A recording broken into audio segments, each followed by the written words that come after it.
Estrenamos Panel. Vino hace algunas semanas atrás a comunicarte, a hablar de su libro El carácter de una nación, de Corazones a Marcianeque, Alquimia Editorial, por si acaso. Pero quiero que sepan que Matías Hermosilla no es solamente escritor de este tremendo libro, sino que también es doctor en historia, es investigador de música popular a estas alturas, también vinculando justamente eso, la historia, pero también los fenómenos, las situaciones, y en un anecdotario también, porque como es investigador va dejando ahí como las crónicas de todo, pero además es músico y hoy se transforma en nuestro panelista de música urbana. Le damos la bienvenida a quienes nos escuchan a través de nuestra radio, por supuesto, nuestra página web radio.uniac.cl y también a través de nuestro canal de YouTube. Queremos que nos veas por ahí, pero que también te acerques a través de nuestras redes sociales y hacer comunidad virtual. A ti que nos estás escuchando y que te gusta la buena música, también hacer parte de nuestra conversación, debates, discusiones, teorías y tanto más que surgen, por ejemplo, a través de nuestros panelistas. Y hoy día, Matías Hermosilla, te damos la bienvenida como uno más del grupo. Bienvenido a tantas canciones buenas. Muchas gracias, Muriel. Un honor. Para nosotras es realmente un agrado poder contar contigo, poder hablar, poder discutir además de un tema que es tan grande, con tantas aristas, y que desde el punto de vista de la historia también haya causado tu inquietud, tu curiosidad. También desde la melomanía, sí, hay que decirlo, claro. pero está el historiador ahí metido, como que uno no puede separar los dos en esto, y bueno, es muy bueno tener esta perspectiva también, y quería partir con eso. Como estrenamos Panel, es como Santiago de Chile se transformó en un lugar donde surgen fenómenos y donde recibimos el fenómeno mismo. ¿Y a qué nos referimos con el fenómeno? A lo que está pasando actualmente con la música urbana, llámese reggaetón, trap, y podríamos incluir a lo mejor mambo, imagínate.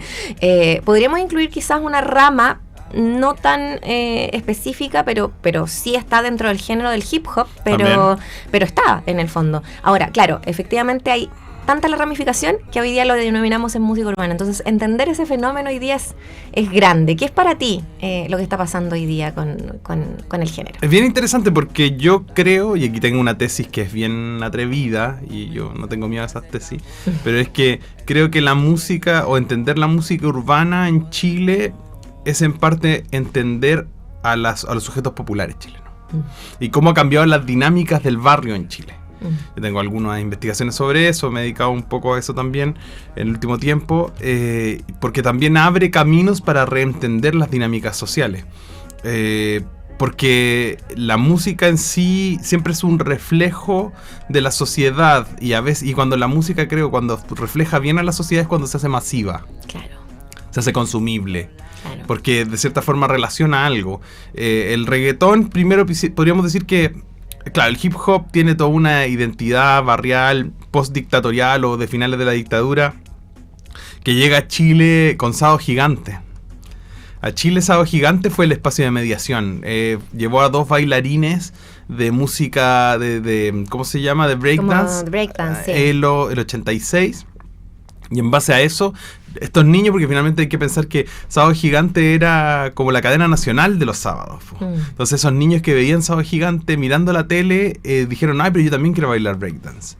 Y empezaron a hacer una comunidad y empezaron a encontrarse, y se encontraron en el centro de Santiago, en una calle, me parece que se llama, si no me recuerdo bien mal, que se llama Bombero Osa, al lado del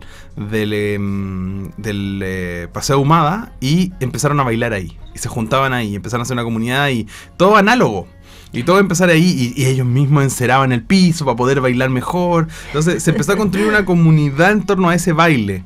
Y el hip hop empezó a tener un imaginario chileno poco a poco. El primer grupo que se aventura a hacer algo musical en ese mundo que todos un poco lo identifican es de Kirusa, que es la primera época de Kirusa antes de que entren como al afrobeat y todo eso, que es un poquito como la época de Bacán y algunas canciones así que identifica ese primer espacio, y luego vamos a tener grupos como Panteras Negras, como el Rapulento y todas esas cosas. Pedro Fonsea y bueno, la gente de Panteras Negras siempre relatan un poco eso de cómo fue muy, muy casero, muy como podía, lo que tú dices, me encanta esa palabra, muy análogo, como todo lo que había al alcance de la mano, y era como, tampoco tenía toda la información, ni tenía ahí TV no había internet, ¿no? Y de hecho después empezaron tiempo, a llegar ¿no? las películas. Llegaron Claro. 2 o 3 películas sobre el breakdance y el hip hop. Y hay que pensar que la música, lo que podríamos decir del rap, el hip hop chileno, tiene una base en lo que llamamos en la época más de baile de esto, menos política. Claro. Y empieza a politizarse con el tiempo y sobre todo va a generar una movida que es desde el barrio, que es como que Santiago se atomiza y en la discusión en torno a, no sé, por ejemplo, creo que el ejemplo más claro en eso es Legua York, que se identifica incluso políticamente. La canción más famosa de Legua York, que se llama La Sombra, habla sobre desde la legua hacia Chile, pensando la legua desde Chile a la legua. Entonces, y para adelante. Y ahí, por ejemplo, está el buen Lulo Arias, que además es un militante del Partido Comunista, sí, es concejal. Entonces, como que el él mismo pasó hecho de ese ponerle proceso. Legua York a tu proyecto musical también te dice, oye, aquí soy, de aquí somos, aquí. Es imposible como despolitizar también la lengua. Incluso lengua. pensar en Panteras Negras, pues el nombre viene del movimiento, de un movimiento estadounidense, afroestadounidense, que tiene todo este imaginario político. Y hace algunos tiempos yo tuve la posibilidad de conocer a una estudiante mía, estaba haciendo una investigación sobre Lalo Meneses de Panteras Negras, y él decía, sí, nosotros nos queríamos parecer a los negros de Estados Unidos. Queríamos tener esa dinámica como de la pandilla, del grupo. Entonces ahí está el imaginario Panteras Negras, ¿no? Desde Conchalí, sí, claro, pensar, o desde Renca, me parece, de Panteras Negras, pensar Chile también. Claro. Oye, y ahí es como que siento que es necesidad de volver también a eso que tú hablabas del sujeto popular, porque siempre se ha estigmatizado cierta música, no toda. Es loco eso, porque no toda, no por ejemplo la vinculada a lo político, pero sí hay siempre en cada generación estigmas en torno a la música popular y el sujeto popular. Por ejemplo, pasó con el hip hop, pasó con la cumbia, o con ciertos tipos de cumbia también, como la más villera que llegaba en su momento. Y es como los sujetos populares de ciertos estados sociales o ciertos estados socioeconómicos marcados por la música que escuchan. Se relaciona eso, porque acá estamos como en un fenómeno que ha permanecido más en el tiempo igual. Tienes toda la razón. Es que, yo pienso en algo más como peregrino, como Salo Reyes, ¿no? La música cebolla era mal vista. Era cebolla era un concepto peyorativo, decirle que era música cebolla. Entonces, llevar esa música y transformarla en algo masivo, es decir, el homenaje muy bonito que le hicieron en los premios Pulsar a Salo Reyes después de la muerte de Salo, eso en los 80 hubiera sido muy raro. Obviamente Salo Reyes era casi un comediante en la tele. No era tanto un personaje que se valorara por su música. Eso de la música era popular. De hecho, hay una frase muy buena, hay un video muy bueno donde Salo Reyes dice: Violeta Parra es pueblo, Pablo Neruda es pueblo y Salo Reyes es pueblo, ¿no? Entonces, sí, de cierta forma, porque le hablan a ese espacio. Y siempre la cultura de los sujetos populares está mal vista por las élites. Y eso es súper interesante porque hay un prejuicio. Es un poco lo que a mí me ha obsesionado, que es hacer historia o investigar a la sociedad desde lo que la gente considera que es un bien de consumo, olvidable. Decir, lo mismo que estamos hablando de la música cebolla, del hip hop. El hip hop no tanto porque fue muy cool, ¿no? Tuvo una masividad muy grande, muy rápida. Claro, sí. Con Tiro de Gracia, Maquisa, que son grupos que le imprimen al hip hop una masividad muy grande. Y luego, hoy en día yo siento que hay un tipo de hip hop que se mantiene como de culto. Pienso en la Brígida Orquesta, que a pesar de ser ellos muy populares, con un imaginario de la Pincoya, de Conchalí, igual gente que consume eso igual es sofisticada dentro de las dinámicas, porque mezclan el jazz. Claro. Entonces hay un acercamiento que no tiene que ver con la clase, sino con la idea del mensaje más profundo. Mientras que por otro lado entra el reggaetón, y entonces para la gente del hip hop el reggaetón es de mal gusto. Es que es verdad. Es loco porque sí, el reggaetón entró acá también con todo el mundo pensando que iba a ser algo pasajero. Exactamente, como la She. Como la She, exactamente. Y no se le tomó el peso ni se le puso en esa categoría, de la categoría de la música de tele que pasa o la música de fiesta que pasa, pero no en la categoría de la música urbana tipo hip hop que tenía el peso. Estoy de acuerdo. ¿Por qué pasó eso? Porque llegó por Mecano también. También llegó por un programa de tele. Nosotros conocimos el reggaetón por Mecano, por un programa de tele donde yo era adolescente en esa época, donde nosotros nos memorizábamos los pasos para bailar en el recreo al día siguiente, ¿no? porque era como la coreografía, que eran muy simples también. Nunca yo he sido un bailarín muy avesado. Entonces, de cierta forma, había un imaginario de consumo de esa música que tenía esa relación, porque ya había venido la Ye, se había impuesto por esta misma vía, se habían disputado incluso a los grupos, se había ido a Ye Bahía al 7, en un momento fue al Festival de Viña. Era una cosa bien loca, porque hoy en día en la Ye existen dos lugares: existen los matrimonios y en el Año Nuevo. Como que ahí siempre hay como una fase Ye y eso es, y como que la gente me da nostálgica, de vez en cuando vuelven todos musculados nuevamente, con ahí completamente musculados, nuevamente a bailar sin polera en algunos festivales porque yo creo que también pasa en mi generación millennial.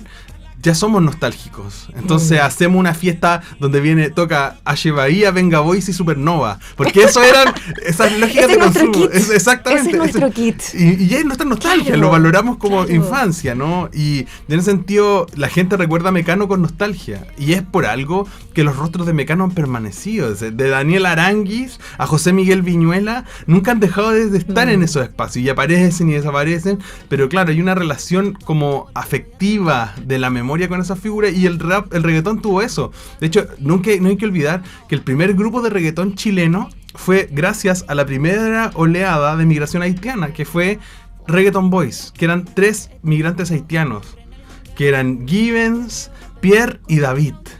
Y ellos... Oye, ¿puedo hacer un paréntesis? Tu nivel de memoria... Yo sé que eres historiador y trabajas en esto, pero tu nivel de memoria, como todo esto... Yo no podría aprenderme tantos nombres, aunque fuese mi banda favorita. Es impresionante, Matías Hermosilla, quiero decirle. Estoy muy impactada. Pero es que, sí, bueno, sí, pues. Es un poco es que yo tengo memoria para estas cosas. Después de preguntarme fechas y esas cosas. Pero claro, te puedo decir los grupos y todo eso. Claro. Pero lo que voy es que, claro, y el reggaetón llegó como eso. Teníamos...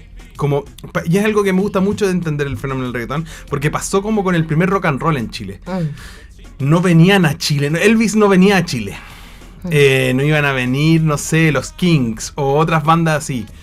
Y al principio de los 2000, cuando todavía estamos en ese proceso medio raro entre que se está masificando internet, que podemos consumir las cosas directo, entre el 2004, que empezó a aparecer el reggaetón en Chile, y el 2006, que viene de Yankee al Festival de Viña, claro.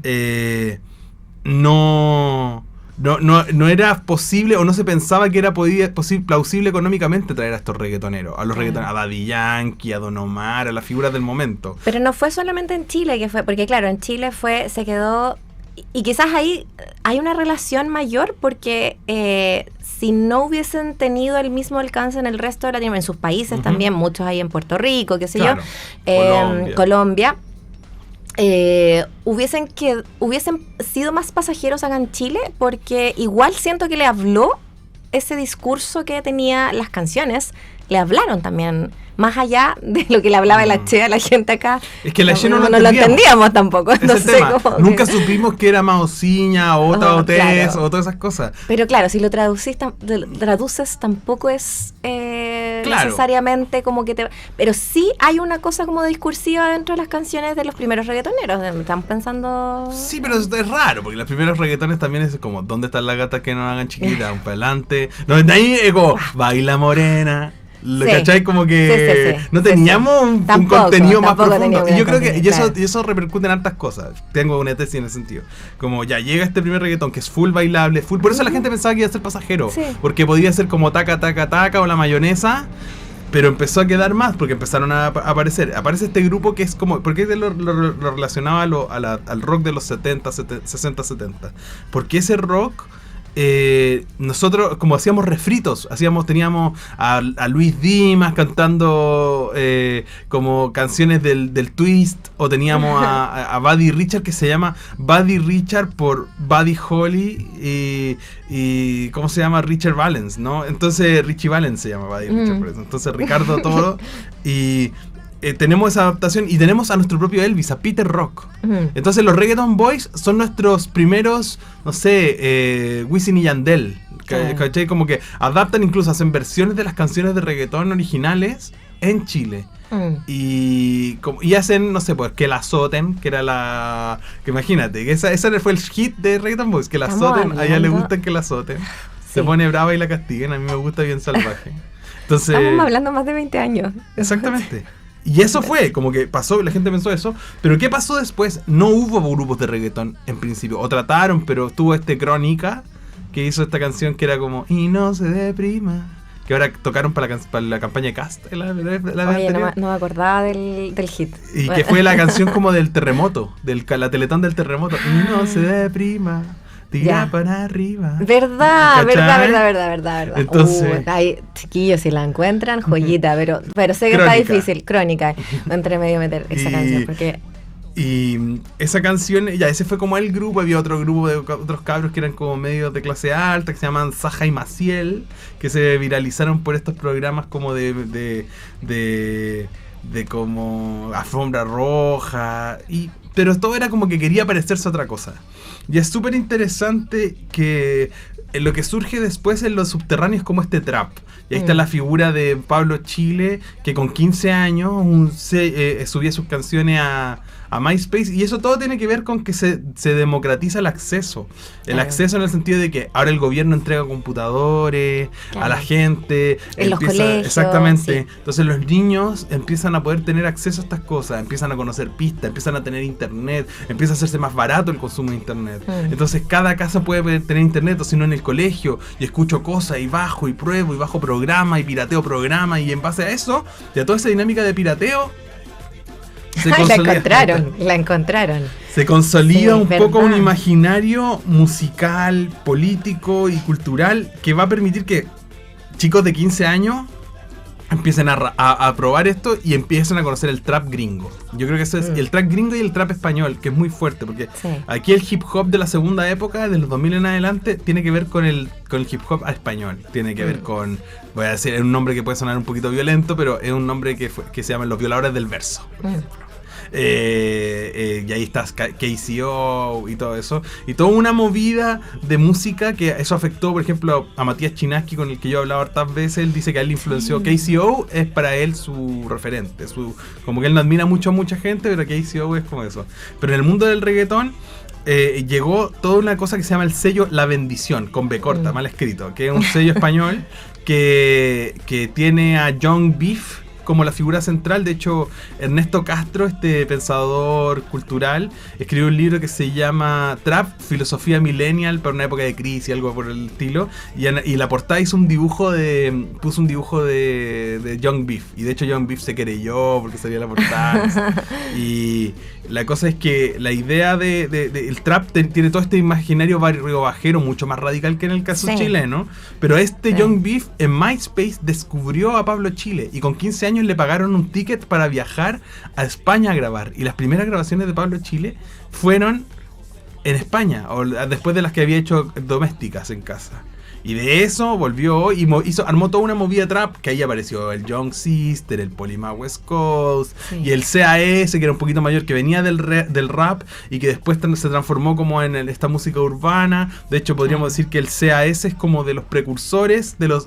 Como que yo creo que hoy en día no es tan famoso como antes, porque fue como pionero en cierto punto, y pasa con los pioneros que quedan ahí. Que quedan un poquito relegados, claro. Y ahí Pablo Chile no le pasa. Es que porque Pablo igual es una generación después. Claro. Pero Pablo Chile igual, en los números, siendo súper realista, no tiene los números de los demás. Claro. Y eso tiene que ver. Exactamente. No tiene y aunque colaboran y todo, pero Pablo Chile tiene otro respeto, porque Pablo Chile es como el patrón.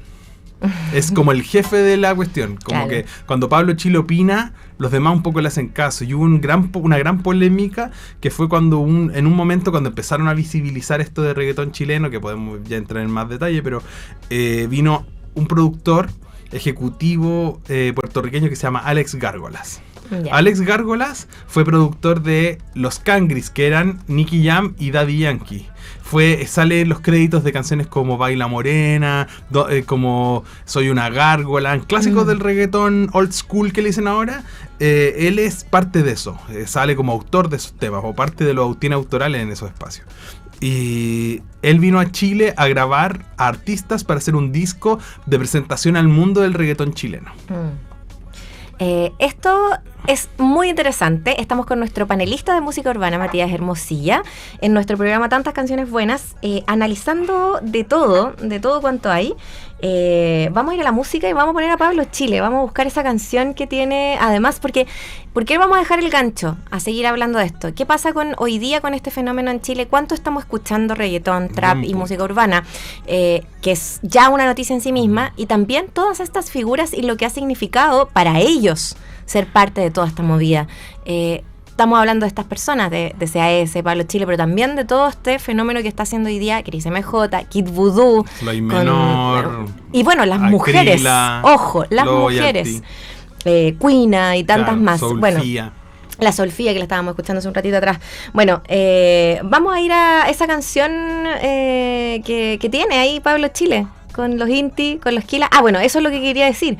Que hizo entrar a este mundo también quizás a los más clásicos chilenos, que engancharon también por un tema que es lo que tú mencionabas también. Político. Pero tengo información de eso, pero te lo cuento después de la canción. Ya, escuchemos. ¿La tienen por ahí? Se llama Aburrido. Pablo Chile, Inti Illimani, Quilapayún. Inti Illimani histórico y Quilapayún. Sí, ojo, ahí, el Inti histórico. Aburrido. No te aburres aquí en Radio Uniac, porque aquí te embelezamos, te doramos la píldora con tantas canciones buenas. Y bueno, escuchábamos a Pablo Chile con Inti Illimani histórico y Quilapayún.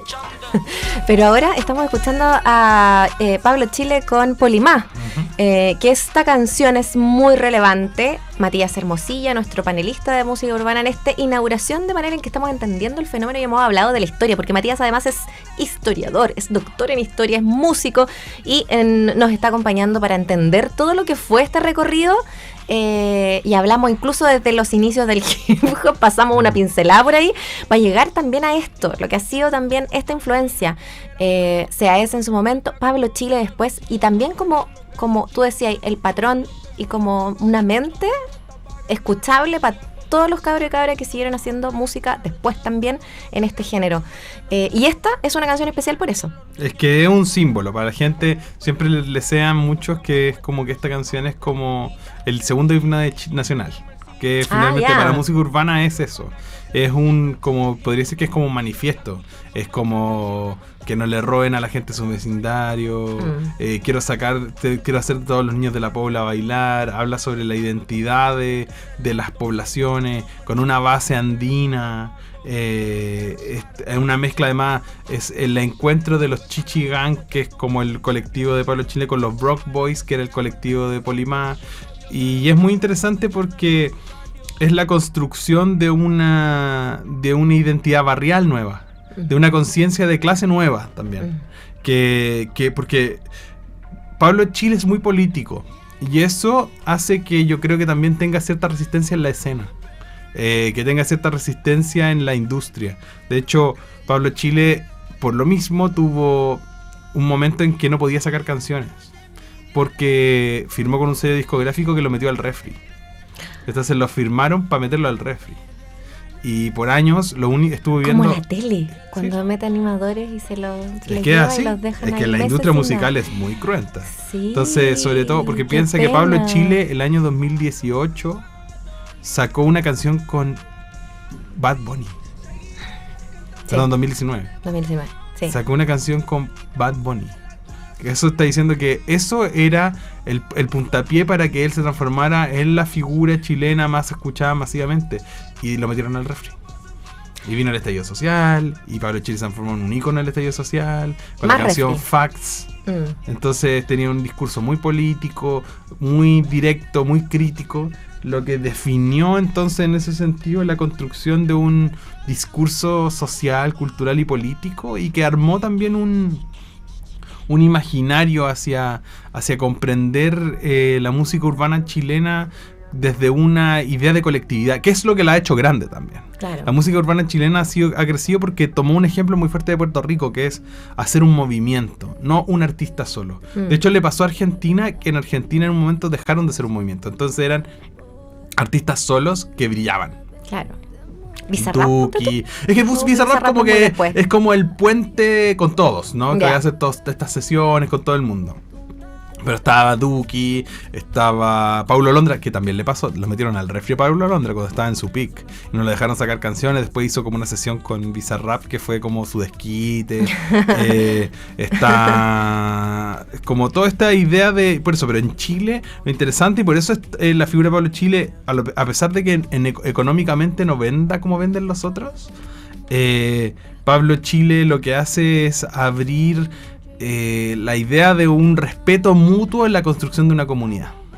Entonces apoyan al que está más bajo, validan al que está creciendo, se van construyendo, y lo que hay mucho, por ejemplo, es esta relación entre el que está consolidado, que ayuda al más chico, y el más chico que después se consolida vuelve a darle la mano al más grande, claro, al que ya no está tan en la palestra. Por ejemplo, es un fenómeno que se da mucho con Kid Voodoo, porque Kid Voodoo, bueno, que es muy interesante la historia de Kid Voodoo, y lo podríamos hacer un capítulo entero de Kid Voodoo, pero él viene ¿sí?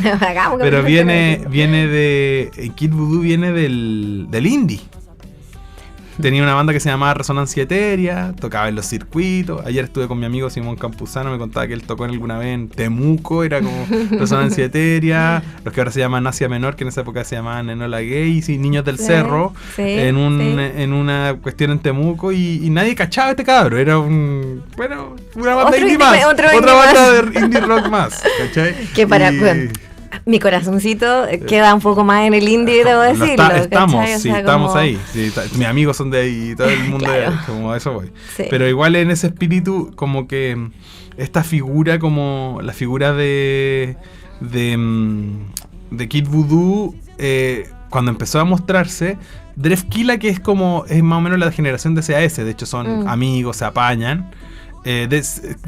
Drefkila la hizo, en el sentido de que cuando vino Kid Voodoo, él apoyó a Kid Voodoo, y después Kid Voodoo lo apoyó de nuevo, y después hicieron esta cosa que se llama Los Cuatro Fantásticos, que es Kid Voodoo apoyando a los que le dieron la mano antes, que es salvo Easy Kid, que es más o menos la misma generación, pero Easy Kid, Young Sister y Drefkila. Claro. Y Drefkila tuvo como este revival gracias a Kid Voodoo. Ahora igual tampoco no estamos hablando de mucho espacio temporal. No. Digo, entre cuando todos hablamos como de los primeros que salieron, qué sé yo, y los que ayudaron a los que vinieron después, no estamos hablando de 20 años de diferencia. No, estamos hablando de los últimos, no sé. A ver, de 2018 para adelante. 6, 7 años. 2018-2025, más o menos. Pero de hecho la explosión del reggaetón chileno se la debemos a dos figuras. Una yo creo que es Marcianeque, que es la idea del reggaetón como tal. Bueno, hay un pionero que es muy simbólico, que se llama Kevin Martes 13. Kevin Martes 13 murió. Ay, me mataste, no me acordaba. De hecho, si puedo dejar una canción ahí pedida para eventualmente ponerla, es Kevin Martes 13 con Gali Gali. ¿Ya? Hay un productor que se llama Francé, que hizo un disco como de productor, y tenía versiones grabadas de canciones de Kevin Martes 13 y de Gali Gali, que los dos murieron, ¿no? Gali Gali se suicidó por un tema de una crisis familiar, y sí, esa misma. Gracias a Dios se llama la canción. Gracias a Dios. Y Kevin Martes 13 murió porque era menor de edad. Estaba manejando un auto, arrancando Carabineros, y murió. Y él era el pionero de la música, como del reggaetón chileno. Después vino Marcianeque, que es como que sintetiza. La cosa de esta historia, esta canción, para dejarla ahí dentro de las cosas, es que Francé, que hizo un disco de productor, dijo que se le aparecieron en un sueño Gale Gale, y Kevin Martes 13 le dijo: saca una canción con las voces que dejamos grabadas cuando estábamos vivos. Y él hizo esta canción que se llama Gracias a Dios.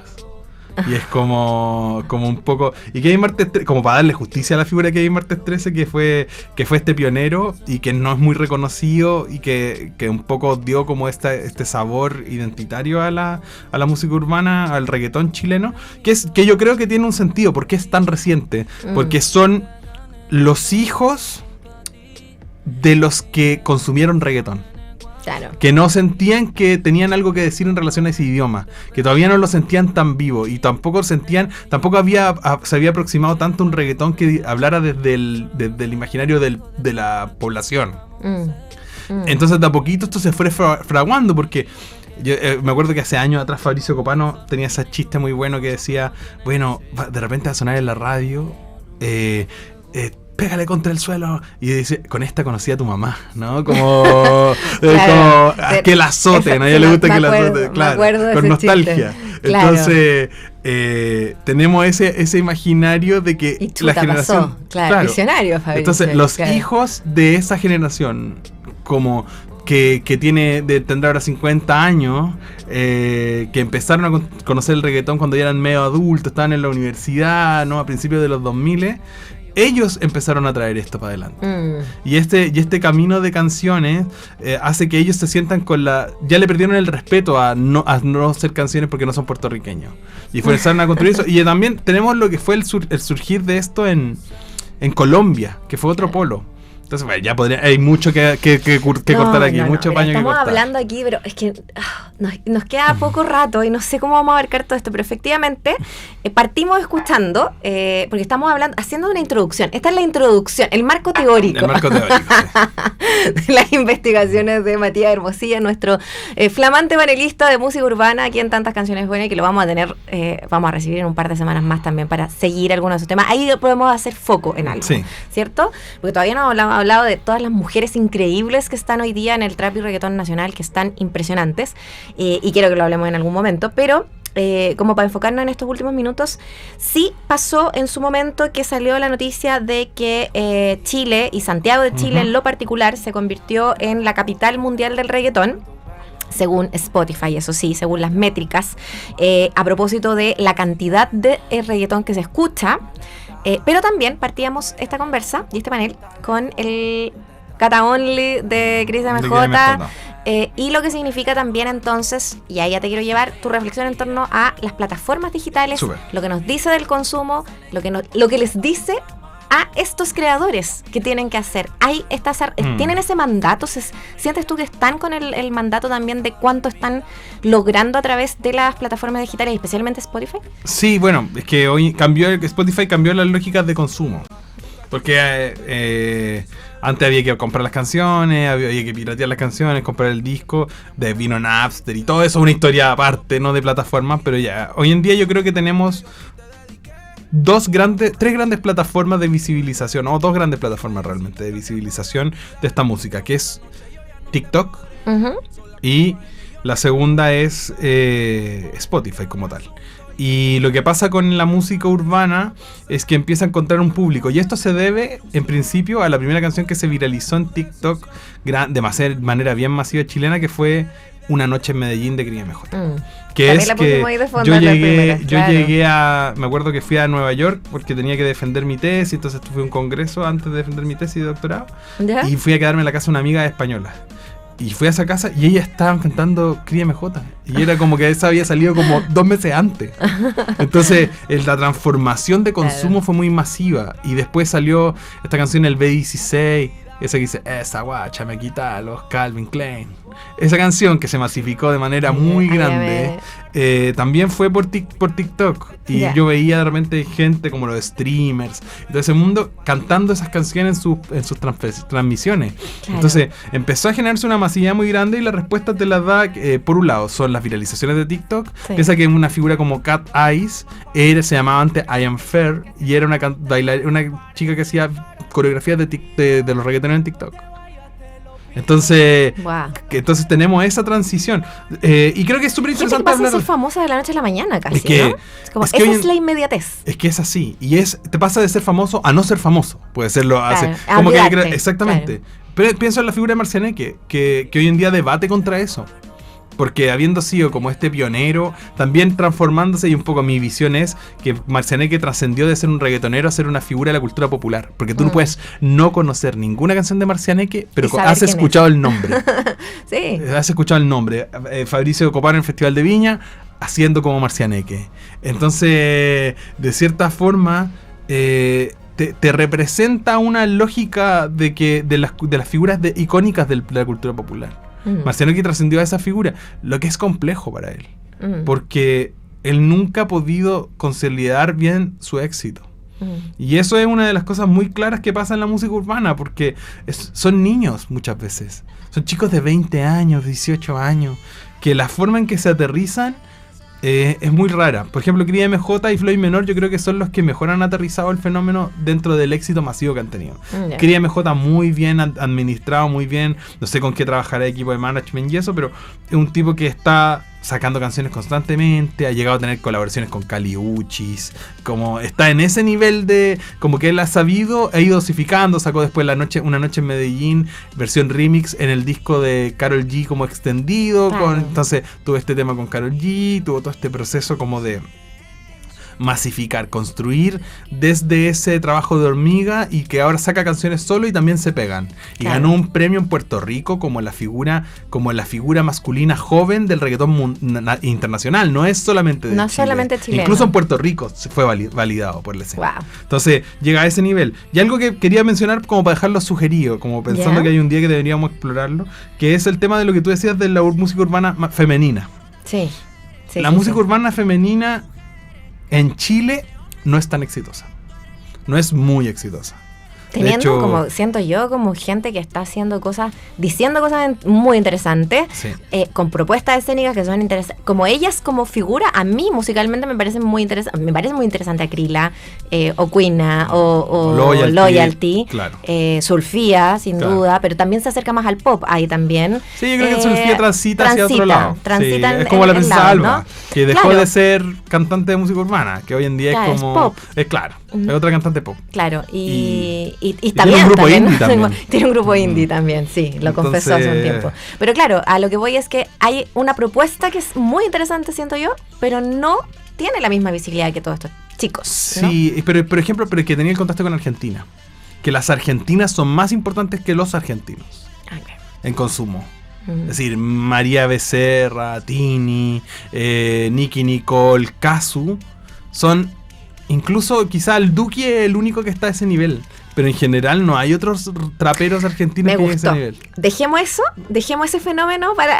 Sí. Hablando de fenómenos. ¿Por Sí. qué? O entender el por qué también. ¿Por qué pasa eso? ¿Cuál es la escena acá en Chile? ¿Cuál es la escena en Argentina? Porque así nos quedamos Tal también cual. con lo que está pasando en que es el cono sur. Ujú. Que escuchamos mucha música urbana, claramente. Quizás ahí para cerrar esas ideas Ya, y te poder la doy, dejar te la ahí... doy, te la doy. eh, Lo que decías tú de la cantidad de los porcentajes sí, de escucha. sí, sí, sí. Como para cerrar, yo creo que quizás eso. sí, ¿Qué está pasa bueno, en Chile? sí. En Chile la música que es bailable y que la gente escucha y consume es la música que no tiene reglas para ser bailada. Ya. Como la cumbia. Ujú. Aquí la cumbia no tiene un le podéis paso, no es decir, salsa. Claro. No es salsa que tengo que... ¿Por qué la salsa no pegó en Chile? Porque no somos buenos bailarines. Porque me la tengo que aprender. No, y también, por eso, como y que los tengo que lugares aprender para bailar pasos, salsa claro. son como unas comunidades específicas que son las salsotecas. Son como un espacio específico donde yo bailo solamente salsa. Aquí la gente no tiene idea de salsa, no sabe quién es Héctor Lavoe, no sabe quién es Willy Colón, no sabe quién... Rubén Blades conocen Pedro Navaja, pero la gente no sabe quiénes son estas personas. Que es así, como en el sentido masivo. No es como, tú vas a Perú y en Perú la salsa pegó tanto que hay rayados de Willy Colón, hay Claro. rayados de Héctor Lavoe, y de hecho hay una cadena aquí en Chile de restaurantes peruanos que tiene como un rayado de Héctor Lavoe en sus restaurantes. Entonces es como ya un tipo, un puertorriqueño que canta salsa en Nueva York, ¿cachai? Claro. Como en el caso Sí. de Chile, pegó muy fuertemente. Aquí todo el mundo conoce a Daddy Yankee, a Don Omar, a Wisin y Yandel, a Zion y Lennox, porque el reggaetón no tiene reglas para ser bailado. Y en Chile, como somos malos bailarines, somos realmente malos bailarines, la música urbana llegó y empezó a pegar como generacionalmente, encontró un sentido, un beat, una forma de tocar, y eso, como para cerrar, también hace que la música urbana chilena apele y se relacione muy fuertemente como con esa música urbana original, con ese reggaetón original. De hecho dicen los críticos internacionales que el reggaetón chileno suena muy old school, muy reggaetón old school. ¿Por qué? Porque son los hijos de los padres que consumieron ese reggaetón de siempre. Me quedo con esa última frase de Matías Hermosilla, nuestro panelista de música urbana. Hoy día estrenamos panel, nos encanta poder tenerte acá. Nos gracias, dejaste, María. pues como siento que me... luces. Como entender también ese fenómeno y cómo impacta no solamente en un tema de consumo, sino que como en los barrios, en las generaciones jóvenes, en la nueva como autoconciencia de que, incluso de qué clase social y eso que pase, es muy interesante, que haya ese ese nivel de autoconciencia hoy día en generaciones jóvenes también. No, vamos a quedarnos con eso y bueno, vamos a cerrar también este panel de día viernes con una promesa para más adelante también. Dijimos las mujeres, pero también dijimos Kid Voodoo. Así que nos quedamos con esto, que ha sido un fenómeno, sin duda. 7 Movistar. 7 Movistar. Eso no lo hace cualquiera. Y el día que no estuvo, igual salió con Pedro Ruminot, que tenía un Movistar. Y nosotros dijimos, va a poder descansar ese día, menos mal. Cantó en el show de Pedro Ruminot. Ya, bueno, Kid Voodoo, esto es con los Bunkers, eso sí, está en esta propuesta que se llama Debo Aterrizar. Matías, hasta la próxima. Gracias, Muriel, que esté muy bien, saludos.